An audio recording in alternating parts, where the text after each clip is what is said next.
বিনা উইকেটে 59 রান, কি লাক নিয়ে খেলতে নেমেছিলেন সাইফ হাসান। তানজিদ হাসান তামিমও দুর্দান্ত শুরু করেছিলেন এবং 10 ওভার শেষে গিয়ে বাংলাদেশের রান দাঁড়ালো 87, এক উইকেট হারিয়ে।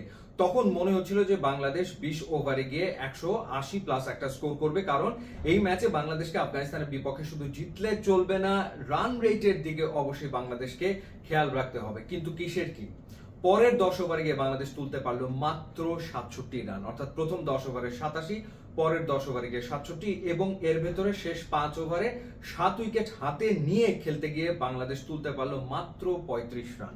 এবং ওই সময়টাতে যারা ব্যাট করলেন, তাওহিদ হৃদয় কিংবা জাকের আলী অনেক কিংবা শামীম পাটোয়ারি, প্রচন্ড রকম দৃষ্টিকটু ব্যাটিং তারা করেছেন। আফগানিস্তানের স্পিনের এগেনস্টে খেলা সহজ না, সেটা কঠিন ব্যাপার। কিন্তু শেষ দিকে জাকের আলী অনেক যখন খেলছিলেন এবং ফজল হক ফারুকী কিংবা ওমর জাই যখন বল করেছেন, তাদের স্লোয়ার ডেলিভারি গুলো জাকের আলী অনেক আসলে ব্যাটেই লাগাতে পারছিলেন না। এর আগের ম্যাচে আমরা শ্রীলঙ্কার এগেনস্টে দেখেছি, যখন ডেথ ওভারে খেলা গিয়েছে তখন কিন্তু ওই চামিরা কিংবা তুষারা কিংবা পাতিরানার বলেও আসলে সুবিধা করতে পারেননি জাকের আলী অনেক কিংবা শামীম পাটোয়ারি। ঠিক একই ঘটনা ঘটেছে আফগানিস্তানের এগেনস্টেও শেষ ওভারগুলোতে, যার কারণে কাঙ্ক্ষিত রান বাংলাদেশ করতে পারেনি। 154 করেছে 5 উইকেটে, যদিও সেই রানটাই যথেষ্ট হয়েছে ম্যাচটা জেতার জন্য এবং এশিয়া কাপে টিকে থাকার জন্য। ব্যাটিং এর ক্ষেত্রে অবশ্য আলাদা করে বলতে হয় তানজিদ হাসান তামিমের কথা। 31 বলে 52 রানের ইনিংস খেলেছেন, তার ক্যারিয়ারের সপ্তম হাফ সেঞ্চুরি পেয়েছেন। অসাধারণ একটা ইনিংস, 3টা 6 4টা 4 মেরেছেন এবং গাজানফারকে যে ছক্কাগুলো মেরেছেন সেগুলো দেখার মতো ছিল।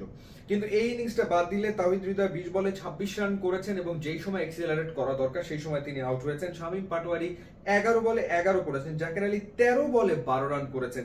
এই যে দুজনে মিলে যে 24টা বলে তারা করেছেন 23 রান, এই সময়টাই বাংলাদেশ আসলে পিছিয়ে গেছে। নুরুল হাসান সোহান 6টা বল খেলার সুযোগ পেয়েছেন, 2টো 4-এ তিনি করেছেন 12 রান, অর্থাৎ তিনি তার কাজটা করেছেন। আর সাইফ হাসান বলছিলাম যে লাক নিয়ে খেলতে নেমেছিলেন, কারণ শুরুর দিকে তিনি আসলে ফজল হক ফারুকী কিংবা ওমর জাইয়ের সুইং বারবার মিস করলেও সামা উইকেটে টিকেছিলেন এবং 2টো 4 একটা 6 তিনি মেরে অন্তত বাংলাদেশকে একটা ভালো শুরু এনে দিতে পেরেছেন।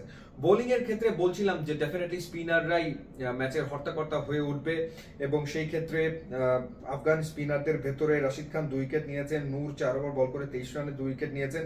আর বাংলাদেশের ক্ষেত্রে নাসুম আহমেদ আসলে ট্রাম্প কার্ড ছিলেন, 4 ওভার বল করে 11 রানে 2টো উইকেট নিয়েছেন এবং তিনি আসলে বাংলাদেশকে ম্যাচ জেতানোর পথটা দেখিয়েছেন। পরবর্তীতে মুস্তাফিজ 4 ওভারে 28 রানে 3 উইকেট নিয়েছেন এবং তাসকিন 4 ওভারে 34 রানে 2 উইকেট নিয়েছেন। কিন্তু বাংলাদেশ খেলেছে 4 জন বোলার নিয়ে। ফিফথ বোলিং অপশনে সেখানে ছিল শামীম এবং সাইফ, তারা অনেক বেশি এক্সপেন্সিভ ছিলেন। যাই হোক, এখন আর রান রেটের দিকে তাকিয়ে লাভ নেই, কারণ বাংলাদেশ 2 ম্যাচ জেতার পরেও মাইনাস রান রেটে রয়েছে। তো এখন লাস্ট ম্যাচটাতে শ্রীলঙ্কাকে জিততে হবে আফগানিস্তানের এগেনস্টে, তাহলেই আসলে বাংলাদেশ খেলতে পারবে এশিয়া কাপের সুপার 4-এ। ইউটিউব ইনস্টাগ্রাম লিঙ্ক আছে, আপনারা যোগ দিলে খুবই খুশি হবে। And thanks for watching.